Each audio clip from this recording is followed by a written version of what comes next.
A swimmer's dream. Algernon. Charles Swinburne. Less than I greater than some, no more under less than slash I greater than I. Dawn is dim on the dark soft water, soft and passionate, dark and sweet.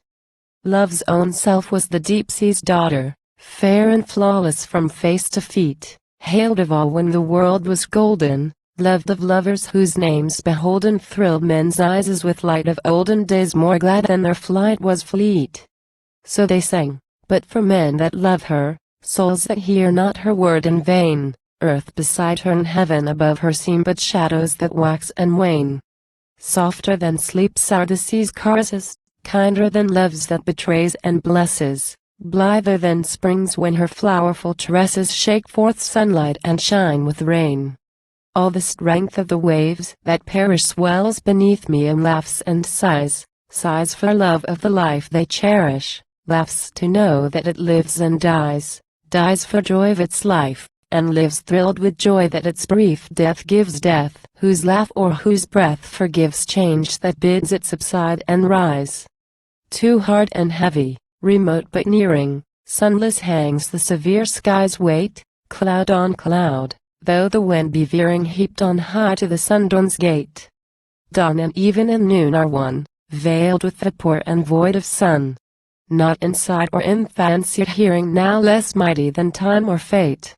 The great sky gleams and the gray seas glimmer, pale and sweet as a dream's delight, as a dream's where darkness and light seem dimmer, touched by dawn or subdued by night. The dark wind, stern and sublime and sad, swings the rollers to westward, clad with lustrous shadow that lures the swimmer, lures and lulls him with dreams of light. Light, and sleep, and delight, and wonder, change, and rest, and a charm of cloud, fill the world of the skies. Her wonder heaves and quivers and pants aloud all the world of the waters, hoary now, but clothed with its own live glory, that mates the lightning and mocks the thunder with light more living and word more proud. Far off westward, whither sets the sounding strife, strife more sweet than peace, of shoreless waves whose glee scorns the shore and loves the wind that leaves them free, strange as sleep and pale as death and fair as life, shifts the moonlight-colored sunshine on the sea. Toward the sunset's goal the sunless waters crowd, fast as autumn days toward winter, yet it seems here that autumn wants not, here that woods and streams lose not heart and change not likeness, chilled and bowed, warped and wrinkled. Here the days are fair as dreams. For a russet-robed November, what ails thee so to smile? Chill August, pale September, endured a woeful while, and fell as falls an ember from forth a flameless pile, but golden-girt November bids all she looks on smile.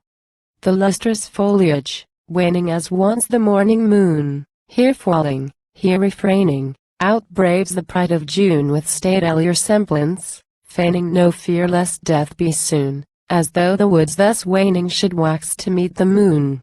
As though, when fields lie stricken by grey December's breath, these lordlier growths that sicken and die for fear of death should feel the sense requicken that hears what springtide saith and thrills for love, spring stricken and pierced with April's breath.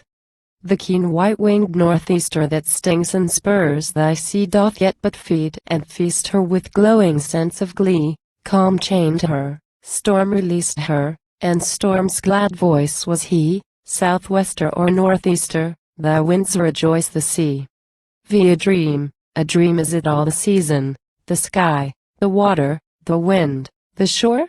A day-born dream of divine unreason, a marvel molded of sleep no more? For the cloud-like wave that my limbs while cleaving feel as in slumber beneath them heaving soothes the sense as to slumber, leaving sense of naught that was known of yore. A purer passion, a lordlier leisure, a peace more happy than lives on land, fulfills with pulse of diviner pleasure the dreaming head and the steering hand. I lean my cheek to the cold gray pillow, the deep soft swell of the full broad billow, and close mine eyes for delight past measure, and wish the wheel of the world would stand.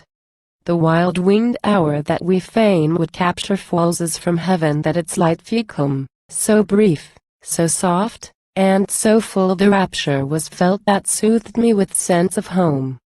To sleep, to swim, and to dream, forever such joy the vision of man saw never. For here too soon will a dark day sever the sea-bird's wing from the sea wave's foam. A dream, and more than a dream, and dimmer at once and brighter than dreams that flee, the moment's joy of the seaward swimmer abides, remembered as truth may be. Not all the joy and not all the glory must fade as leaves when the woods wax hoary. For there the downs and the sea banks glimmer, and here to south of them swells the sea.